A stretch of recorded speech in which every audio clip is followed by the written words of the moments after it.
가까이 오사 보시고 우시니, 가까이 오사 보시고 우셨다. 이렇게 말씀이 나옵니다. 자, 41절 말씀이죠. 보겠습니다. 가까이 오사, 성을 보시고, 예루살렘의 성입니다. 우셨다. 그렇게 말씀이 시작이 되고 있습니다. 오늘은 고난주간 첫날 종려주일입니다. 종려주일은 예수님께서 왕으로서 예루살렘을 입성하신 것을 기념하는 주일입니다. 그런데 바로 예수님께서 왕으로 예루살렘을 입성하신 이 종려주일이 고난주간의 첫날이라는 것을 기억할 필요가 있습니다. 예수님께서 왕으로 입성하셨는데 그러면 가장 기쁜 날이고 가장 축하받고 영광 받으셔야 되는 날인데 그날부터 고난주간이 시작이 되는 것입니다.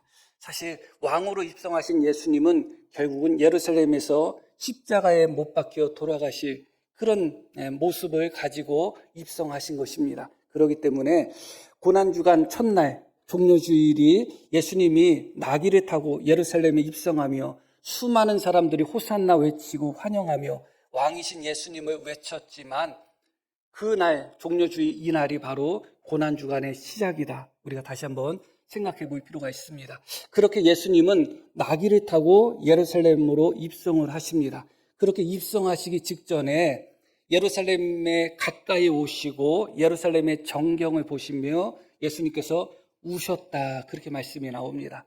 감격에서 나오는 울음이었다면 얼마나 좋았을까 하는 생각을 하게 됩니다. 그러나 예루살렘을 보시고 왕으로 입성하시 그 성을 보시고 감격에서 나온 눈물이 아니었습니다. 예수님의 비탄함이고 예수님의 큰 슬픔이고 애통이었습니다. 자, 42절 왜 예수님께서 예루살렘을 보고서 우셨는지 42절 말씀을 보겠습니다. 이르시되 너도 오늘 평화에 관한 일을 알았더라면 좋을 뻔하였거니와 지금 내 눈에 숨겨졌도다. 계속 날이 이를지라 내 원수들이 토둔을 쌓고 너를 둘러 사면으로 가두고 또 너와 및 그 가운데 있는 내 자식들을 땅에 메어치며 돌아나도 돌 위에 남지 아니하리라. 예수님께서 예루살렘의 성의 멸망을 바라보셨습니다. 그 후로부터 약 40년 후에 예루살렘이 멸망하게 됩니다. 로마로부터 멸망하게 되죠. 로마 군대들이 와서 예루살렘을 에워쌉니다. 에워싸니까 그 성은 고립이 될 수밖에 없고 양식이 떨어질 수밖에 없습니다. 비참하게 종말을 고하게 되는데 그때 당시에 유월절과 무교절을 지키기 위하여 수많은 사람들이 예루살렘에 온 상태였다고 합니다. 그래서 로마로 말미암아 그때 예루살렘에서 죽은 사람의 숫자가 정말 믿을 수 없는 숫자가 죽었습니다. 한 60만 정도가 죽었다고 합니다. 상상을 할 수가 없죠. 지금 생각해도 믿을 수 없는 숫자입니다. 돌아나도 돌 위에 남지 않을 정도로 처참하게 그렇게 멸망하고 아이 뵌 사람이나 아이나 어른이나 노인이나 할 것 없이 비참하게 로마 사람들의 손에 의해서 죽음을 맞이합니다. 우리 예수님은 그 모습을 바라본 것입니다. 전쟁의 모습, 전쟁 속에서 예루살렘이 무너지는 모습, 그 예루살렘이 무너지는 현장 속에서 불에 타고 또 어린아이 어른 할 것 없이 그렇게 비참하게 죽어가는 모습을 주님은 바라보신 거죠. 그렇기 때문에 예루살렘을 향하여 눈물을 흘리십니다. 눈물을 흘리시면서 이렇게 말씀하십니다. 42절 말씀을 보겠습니다. 이르시되 너도 오늘 평화에 관한 일을 알았더라면 좋을 뻔하였다. 너도 평화에 관한 일을 알았다면 좋을 뻔하였다. 그렇게 말씀을 하고 있습니다. 여기서 평화에 관한 일이라는 것은 평화를 얻기 위하여 해야 되는 일을 의미합니다. 너도 평화를 얻기 위하여 혹은 평화를 얻는 그 길을 알았다면 참 좋았을 것이다. 그런데 뭐라고 말씀하셔요? 그러나 지금 내 눈에 숨겨졌다. 그렇게 말씀합니다. 왜 예수님께서 너도라고 말씀하시는가? 38절 말씀을 보겠습니다. 이르되 찬송하리로다. 주의 이름으로 오시는 왕이여 하늘에는 평화요 가장 높은 곳에는 영광이로다 하니. 제자들이 예루살렘에 입성하시는 예수님을 바라보며 예수님을 환영하면서 외쳤던 노래인데 어떻게 외쳤는가? 하늘에는 평화요, 가장 높은 곳에서는 하나님께 영광이다. 그렇게 노래를 불렀습니다. 예수님을 환영했던 제자들은 평화를 외쳤습니다. 그러나 예루살렘은 평화에 대해서 알지를 못했습니다. 평화의 길이 무엇인지 그들 눈에 가려졌다. 그렇게 말씀하고 있습니다. 그러나 제자들은 외칩니다. 예수님을 바라보며 오시는 왕이여, 하늘에는 평화요, 가장 높은 곳에는 영광이로다. 이렇게 말씀이 나옵니다. 그런데 이 말씀이 어디선가 들어본 듯한 그런 말씀이죠. 이 말씀은 천사들이 목자들에게 나타나서 예수님의 탄생을 이야기할 때 이 찬송이 있었습니다. 그것이 누가복음 2장 14절에 나옵니다. 지극히 높은 곳에서는, 이건 천사들이 노래한 거예요. 지극히 높은 곳에서는 하나님께 영광이요, 땅에서는 하나님이 기뻐하신 사람들 중에 평화로다. 자, 누가복음 2장 14절과 19장 38절 말씀이 비슷한데 차이가 나는, 아주 현저하게 차이 나는 한 부분이 있습니다. 다시 14절 한번 읽어볼게요. 잘 보시죠. 14절.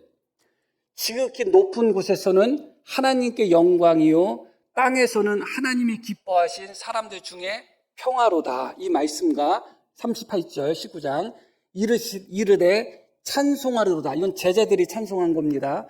주의 이름으로 오시는 왕이여, 하늘에는 평화요, 가장 높은 곳에는 영광이로다. 어떤 차이를 발견하셨나요?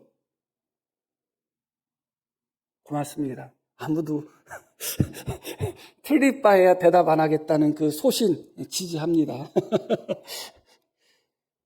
다시 한번 읽어볼게요. 이 차이 발견 못하면 설교 시간이 한 2시간 될 수도 있습니다. 다시 38절 먼저 다시 읽을게요. 잘 보세요. 이르되 찬송하리로다. 주의 이름으로 오시는 왕이여, 하늘에는 평화요, 가장 높은 곳에는 영광이로다. 자, 2장 14절. 지극히 높은 곳에서는 하나님께 영광이요, 땅에서는 하나님이 기뻐하신 사람들 중에 평화로다. 차이 발견하셨나요? 어떤 차이를 발견하셨어요? 그렇죠?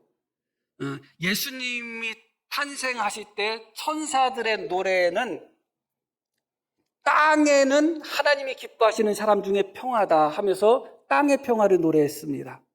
땅의 평화다. 그것은 곧 예수님으로 말미암아 이 땅에 임할 평화를 이야기합니다. 예수님으로 말미암아 원수되었던 하나님과의 관계가 회복되는 평화, 예수님으로 말미암아 원수되었던 사람과 사람과의 관계, 이방인과 유대인의 원수되었던 그 모든 관계가 평화를 누리는 그 평화, 땅에서 이루어지는 그 평화, 예수님으로 말미암아 이 땅에서 경험하는 하나님과의 평화, 사람과의 평화를 천사들이 노래를 했습니다. 다시 말씀드리면 천사들은 하늘에서 평화를 외치지 않았어요.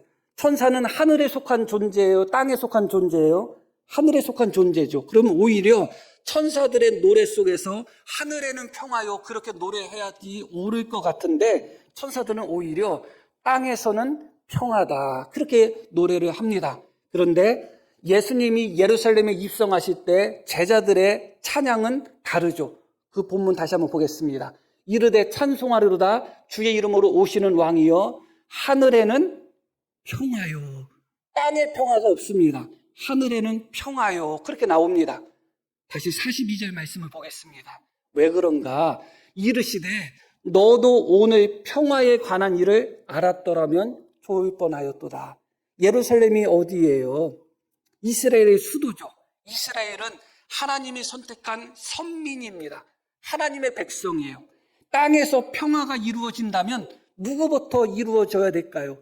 하나님을 모르는 이방인들 속에서 평화가 이루어질까요? 그렇지 않죠. 예수님으로 말미암아 이 땅에 평화가 이루어진다면 하나님의 백성, 하나님을 섬기는 자들 속에서, 하나님과 관계 속에서 평화가 이루어지고 사람과의 관계 속에서 예수님으로 말미암아 평화가 이루어져야 되는 것입니다. 그런데 이스라엘, 하나님을 믿는 하나님의 백성, 선민 이스라엘, 그 중에 하나님의 성전이 있는 예루살렘, 그 예루살렘조차도 평화에 관한 일을 알지 못했다는 겁니다. 하나님은 예수님으로 말미암아 이 땅에 평화가 이루어지기를 원하신 겁니다. 이 땅에서부터 우리가 하나님의 평화를 경험하고 예수님으로 말미암아 이 땅에서부터 하나님과 화목하고 사람과의 관계 속에서도 화평을 누리는, 땅에서 누리는 평화를 예수님을 통해서 이루기를 원하셨다. 그러나 하나님을 믿는 이스라엘 백성, 그 중에서도 성전이 있는 이스라엘 민족의 수도인 예루살렘조차도 신앙의 중심이고 민족의 중심인 예루살렘조차도 이 평화에 관한 일을 알지 못했다는 겁니다. 평화에 관한 일을 알지 못했다는 것은 그들이 평화의 왕이신 예수님을 받아들이지 않았다는 것을 의미하는 것입니다. 예수님은 평화의 왕이십니다. 예수님으로 말미암아 하나님과 화평을 누리는 것이고 예수님으로 말미암아 사람과의 관계 속에서도 평화를 누리는 것인데 예루살렘은 그 예수님을 거절했습니다. 예수님을 결국은 죽이게 되죠. 그렇기 때문에 그들은 예수님으로 말미암아 누리는 평화의 일을 그들은 알지 못했다. 그들 눈에 감춰졌다고 말씀이 나옵니다. 이미 오래전부터 하나님께서 선지자를 통하여 말씀하시고 예수님께서 이 땅에 오셔서도 그렇게 많이 말씀하셨음에도 불구하고 유대인들에게 또 예루살렘에 있는 자들에게 예수님이 하나님의 아들이시고 예수님으로 말미암아 하나님과 평화를 누리는 그 일이 그들에게는 감춰졌다. 그들이 받아들이지 않았다. 그런 의미가 여기에 담겨 있는 것이죠. 그 모습을 보면서 평화의 왕이신 예수님이 우시는 겁니다. 아기 예수님이 이 땅에 오실 때 천사가 노래한 것처럼 땅에서는 기뻐하심을 입은 자들의 속에서 평화가 이루어지기를 그토록 원하셨는데 평화의 왕이신 예수님이 어린 나귀를 타고 예루살렘에 입성을 하고 계시지만 그 예루살렘은 그 예수님을 받아들일 준비가 되지 않았습니다. 그 예루살렘은 평화에 관한 일을 알지 못했습니다. 평화에 관한 일을 알지 못하기 때문에 하나님과의 평화도 그들은 누리지 못했고 땅에서 사람과의 관계 속에서도 평화를 누리지 못했습니다. 그래서 몇십 년 후에는 큰 전쟁 속에서 예루살렘이 온통 멸망하는 것을 주님은 바라보시고 눈물을 흘리신 것이죠. 하늘의 평화가 임한 것은 분명합니다. 그러나 하늘의 평화를 누리기 전에 하나님이 우리에게 원하시는 것은 우리가 이 땅에서 하나님과 관계 속에서 평화를 누리고 사람과의 관계 속에서 평화를 누리는 것을 원하고 계시는 겁니다. 이 땅에서 교회에서조차 우리가 화평을 누리지 못하고 평화를 누리지 못하면서 나는 죽어서 천국 갈 거야. 천국은 너무너무 좋은 곳이야. 천국은 평화로운 곳이야. 그렇게 외쳐봤자 아무런 소용이 없는 것입니다. 땅에는 평화가 임하지 않았습니다. 평화의 왕이신 예수님이 그 땅에 계셨음에도 불구하고 예루살렘조차도 하나님의 평화가 임하지 않았습니다. 그런 모습을 보면서 예수님께서 눈물 흘리며 예루살렘의 비참한 종말과 멸망을 바라보고 계시는 것입니다. 그런데 그렇게 예수님을 영접하지 않고 평화에 관한 일을 그들이 알지 못하고 사실은 어떻게 평화를 누린다는 것은 이미 드러난 사실이거든요. 예수님을 받아들이고 예수님을 영접하고 예수님의 말씀에 순종하며 살면 하나님과 평화도 누리고 사람과의 관계 속에서도 평화를 누리는데 그렇게 이미 드러났음에도 불구하고 예루살렘에는 그것이 감춰졌다. 그렇게 표현이 되고 있습니다. 그렇기 때문에 결국은 그곳에 하나님의 심판이자 로마로부터의 전쟁으로 인하여 큰 재앙이 찾아올 수밖에 없습니다. 그 이유를 한 가지 더 이야기하고 있습니다. 자, 44절 말씀 보겠습니다. 또 너와 및 그 가운데 있는 내 자식들을 땅에 메어치며 돌아나도 도리에 남지 아니하리니 이는 내가 보살핌을 받는 나를 알지 못했기 때문에 그렇다. 왜 그들이 평화의 일을 알지 못했을까? 그리고 평화의 일을 알지 못함으로 말미암아 왜 그들이 멸망받을 수밖에 없었는가? 그것은 그들이 보살핌을 받는 나를 알지 못했기 때문에 그렇다. 평화의 일도 깨닫지 못했을 뿐만 아니라 보살핌을 받는 나이도 알지 못했다. 하나님의 보살핌을 의미하죠. 그런데 이 보살핌이라는 단어는 문자 그대로는 어떤 단어 뜻이냐? 방문한다, 찾아온다 그런 뜻입니다. 마치 하나님께서 아브라함을 방문하신 것처럼.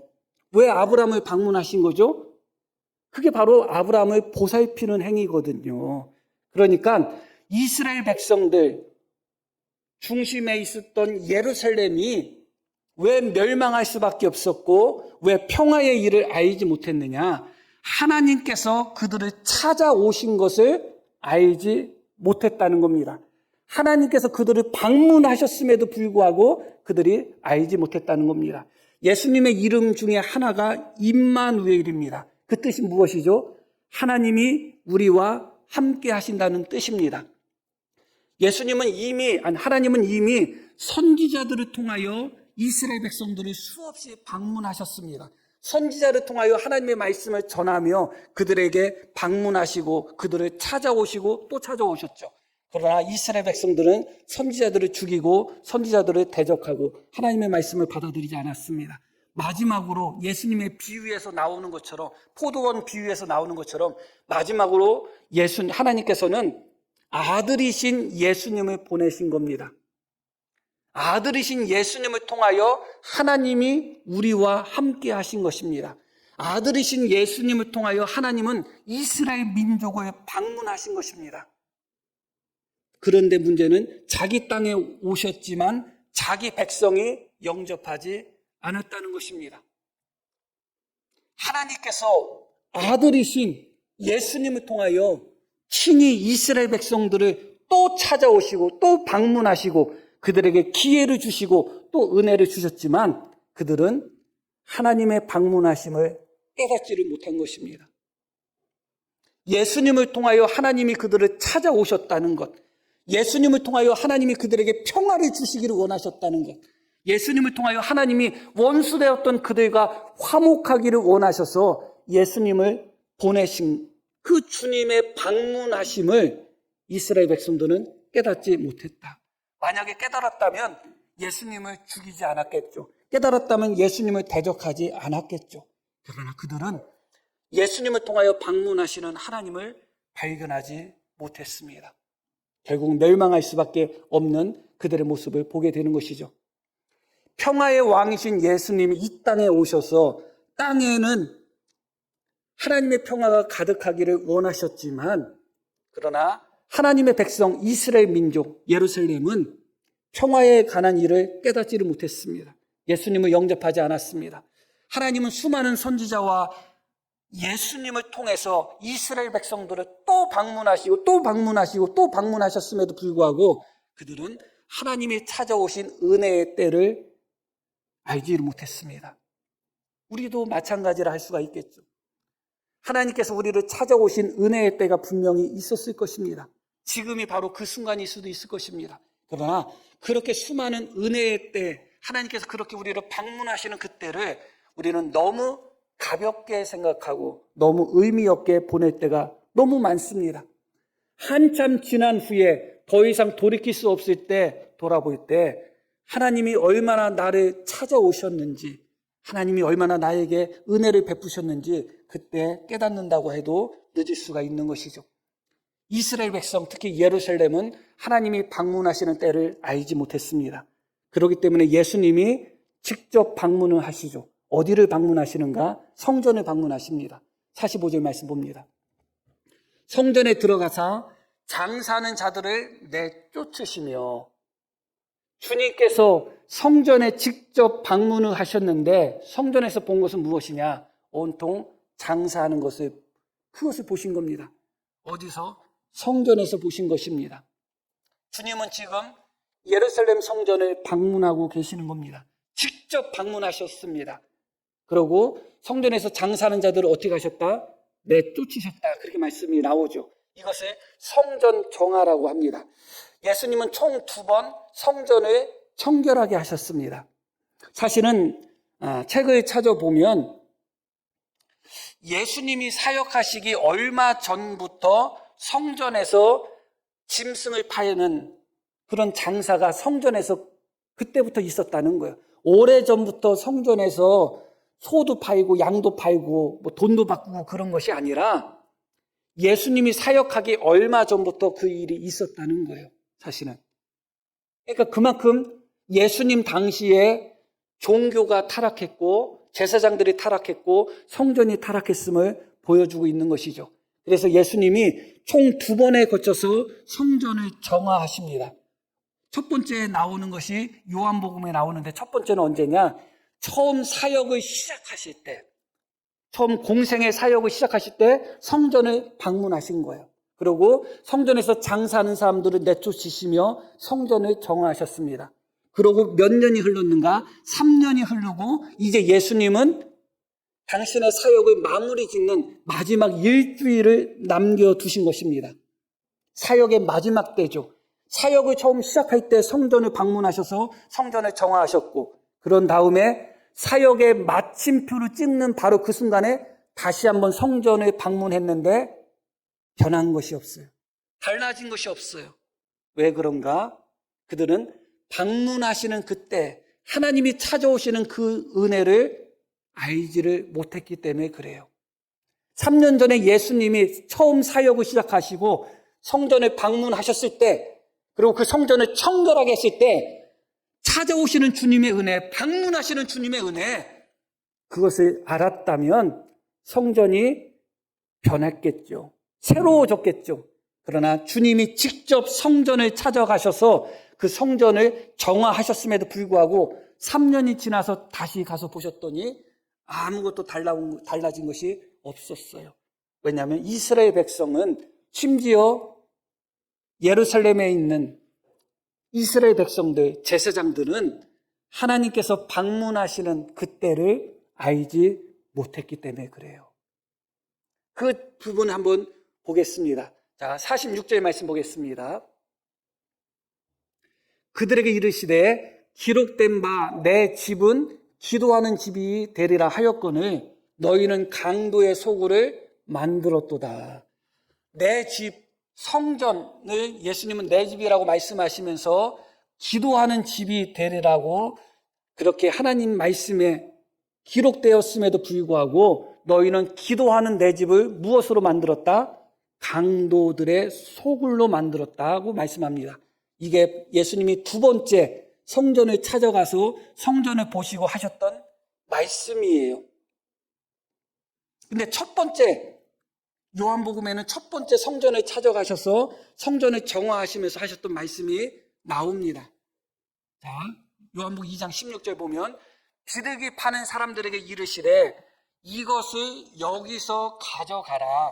내 아버지의 집으로 장사하는 집을 만들지 말라 하시니. 자, 차이점이 있어요. 또 한번 발견을 한번 해보시기를 바랍니다. 어떤 차이점이 있을까? 여러 개가 있는데 제가 원하는 차이점은 무엇일까? 자, 다시 이 말씀을 읽을게요. 비둘기 파는 사람들에게 이르시되 이것을 여기서 가져가라. 내 아버지의 집으로 장사하는 집을 만들지 말라. 이게 첫 번째, 3년 전에 성전을 찾아가셔서 성전을 정화하시면서 예수님이 하셨던 말씀이에요. 그리고 3년 후에 다시 성전을 찾아가셔서 그들을 향하여 하셨던 말씀이 45절, 다시 한번 46절 한번 보겠습니다. 그들에게 이르시되 기록된 바 내 집은 기도하는 집이 되리라 하였거늘 너희는 강도의 소굴을 만들었도다. 자, 가장 큰 차이점이 무엇일까요? 제가 드리고 싶은 말씀이 무엇일까요? 아유, 괜히 선생님 하신 것이 아니네, 그렇죠? 처음 3년 전에 그 성전을 찾으셨을 때 주님이 하신 말씀은 장사하는 집으로 성전을 표현했습니다. 그것을 주님은 쫓아내면서 장사하는 집을 만들지 말라고 했어요. 그러면 주님이 방문하시는 그 때를 알고 주님이 방문하신 그 은혜를 깨달았다면 더 악화되지는 말아야죠. 더 타락하지는 말아야죠. 근데 3년 후에 예수님이 성전을 찾아가 봤더니 장사하는 집의 수준을 뛰어넘고 3년 후에 그 성전은 강도의 소굴이 되어버리는 거예요. 무엇을 의미합니까? 주님이 찾아오셔서 성전을 정결하게 하셨지만 주님이 방문하시는 그 때를 알지 못한 거예요. 주님이 찾아오셨고 그들을 새롭게 하시는 그 때를 알지 못한 거예요. 주님이 찾아오셔서 그들을 회개시키고 다시 새롭게 하시고자 했던 바로 그 때를 알지 못했던 겁니다. 그것을 알았다면 3년이 지난 후에 성전은 더 깨끗해져 있었어야죠. 그러나 주님이 처음 성전을 찾아간 후에 3년이 지난 후에 장사하는 집이었던 성전이 이제는 주님이 보시기에 강도의 소굴로 되었던 것입니다. 주님이 찾아가셨지만 아무 소용이 없었던 것입니다. 그럼에도 불구하고 내일 지구의 종말이 찾아와도 한 그루의 사과나무를 심는 그런 모습으로 예수님은 성전에서 마지막 일주일 동안 그들에게 붙잡히시고 십자가에 못 박히시기 전까지 성전에서 백성들을 가르치십니다. 그 말씀이 이제 이어서 나옵니다. 47절. 예수께서 날마다 성전에서 가르치시니, 예수님이 날마다 바로 그 성전에서 가르치셨다는 겁니다. 또 찾아가시고 또 찾아가셨다는 겁니다. 대제사장들과 서기관들과 백성의 지도자들이 그를 죽이려고 꾀했다. 이들은 전혀 주님의 말씀에 관심조차 없고 변화받으려는 생각조차도 없고 예수님이 또 찾아오고 또 찾아오고 또 찾아오셨지만 주님의 방문하시는 그때를 알지 못하고 오히려 예수님을 죽이려고 합니다. 그런데 백성들은 어떤 반응을 보이는가? 백성이 다 그에게 귀를 기울였다. 귀를 기울였다는 게 마치 아이가 부모에게 매달리는 것처럼 예수님께 떨어지지 않고 예수님께 매달렸다, 그런 의미예요. 그만큼 예수님의 말씀에 귀를 기울이고 예수님의 말씀을 정말 소중히 여기며 예수님의 말씀을 들었다는 겁니다. 백성이 다 그에게 귀를 기울이므로 종교 지도자들이나 백성의 지도자들이 예수님을 죽이려고 하지만 찾아오시고 찾아오시는 은혜의 때, 찾아오셔서 회개시키시고 찾아오셔서 구원하시고 그러기 위하여 또 찾아오고 또 찾아오셔서 말씀을 가르치시는 그 예수님을 보고 종교 지도자들이나 백성의 지도자들은 예수님을 죽이려고 했지만 백성들은 어떻게 했다고요? 예수님께 귀를 기울여 들었다. 그래서 어찌하여 방도를 찾지 못했다. 그렇게 말씀이 나옵니다.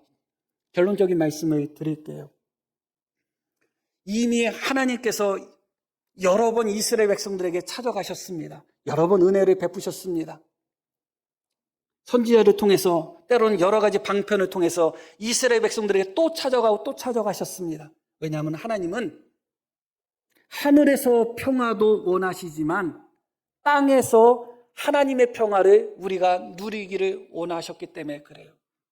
하나님과의 관계에서의 평화, 이 땅에서부터 누려야 됩니다. 이 땅에서부터 누리지 못한 자가 어찌 하나님 나라 가서 누릴 수 있다고 할 수 있겠어요? 이 땅에서부터 하나님의 교회에서부터 하나님과의 관계 속에서 평화를 누리고 사람과의 관계 속에서 평화를 누려야 되는 것입니다. 그런데 예루살렘이란 이름, 살렘이 들어가면 평화라는 의미예요. 살렘이 들어가면. 예루살렘은 평화의 도시라는 뜻이에요. 평화를 볼 것이라는 이름의 뜻이에요. 이름 자체가 평화의 도시였지만 그 예루살렘은 그 이름과 전혀 상관없이 평화를 알지 못하는 도시였어요. 이름은 평화의 도시인데, 이름은 성도인데, 성도가 뭐예요? 거룩한 자, 거룩한 무리가 성도인데, 이름은 성도인데 삶은 거룩하지가 않아요. 이름은 하나님의 교회인데 교회의 모습이 하나님의 교회의 모습이 아니야. 이름은 예루살렘, 평화의 도시, 평화를 볼 것이다, 그런 의미의 이름을 가졌지만 예루살렘은 평화를 알지 못했던 것입니다. 왜 그런가? 하나님이 방문하시는 그때를 알지 못했습니다. 계속해서 방문하셨고 또 방문하셨지만 알지 못하신 거죠. 마지막에 하나님은 아들이신 예수님을 통하여 이스라엘 백성들을 방문하셨지만 그것도 깨닫지 못했습니다. 예수님이 직접 성전을 방문하셨지만 깨닫지 못했습니다. 방문하시는 예수님을 발견하지 못하고 오히려 죽이고 또 죽이려고 했던 것이 이스라엘 백성들의 모습이었던 것입니다. 그럼에도 불구하고 예수님은 마지막 순간까지 성전에서 날마다 백성들을 어떻게 하셨다? 가르치셨다고 나옵니다. 그 예수님의 가르치심을 듣고 백성들이 어떤 반응을 보였어요? 예수님의 말씀에 귀를 기울였다. 그렇게 말씀이 나오죠. 그런데 그렇게 날마다 성전을 방문하시고 날마다 성전에서 백성들을 가르치고 그 백성들은 예수님의 말씀에 귀를 기울이고 예수님께 매달렸던 사람들인데 불과 며칠 후에 그렇게 예수님의 말씀에 귀를 기울였던 백성들이 제사장이나 종교 지도자들의 말에 귀를 기울이고 예수님을 십자가에 못 박으라고 빌라도를 향하여 외칩니다. 바로 이들이 외쳤던 것입니다.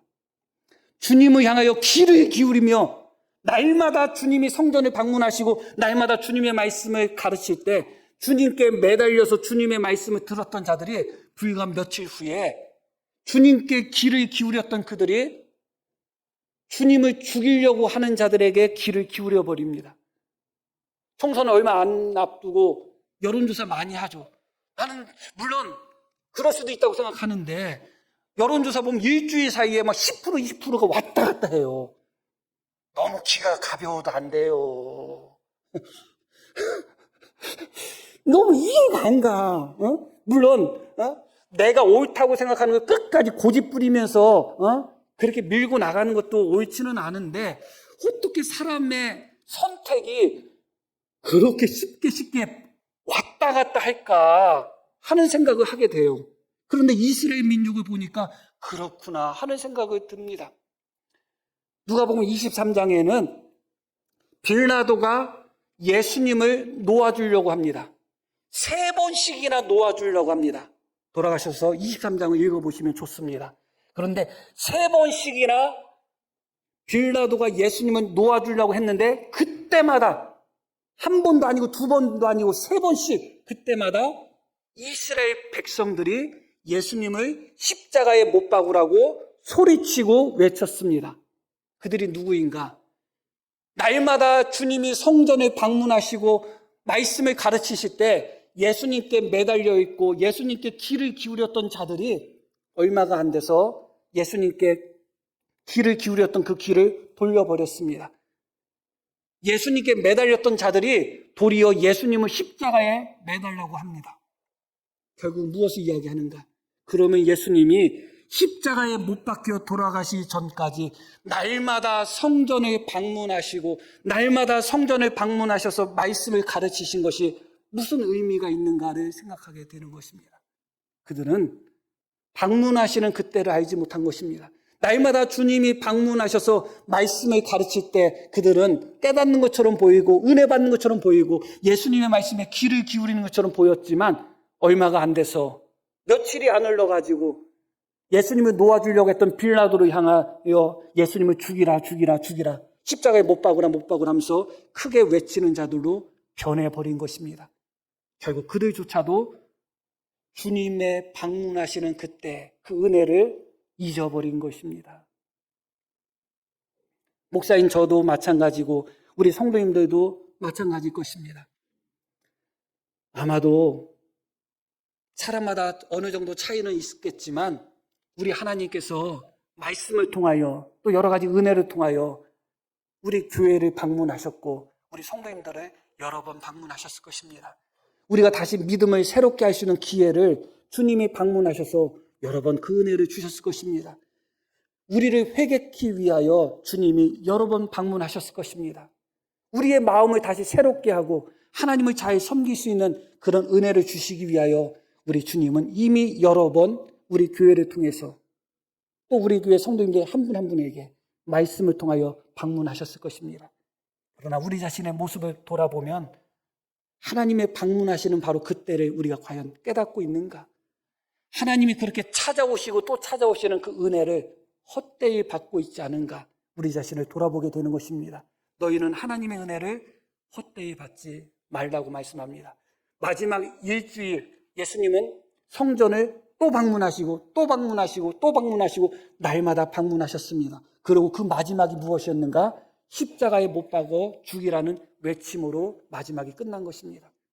그들은 방문하시는 때를 알지 못했습니다. 우리를 찾아오시는 주님을 발견하시기를 바랍니다. 그래서 다시 한번 새로워지시고 다시 한번 일어서고 우리를 방문하셔서 은혜 주시는 그 주님의 은혜를 헛되이 받지 않는 우리 모두가 되기를 다시 한번 소망합니다. 자, 우리 들으신 말씀 기억하시며 함께 기도하시겠습니다.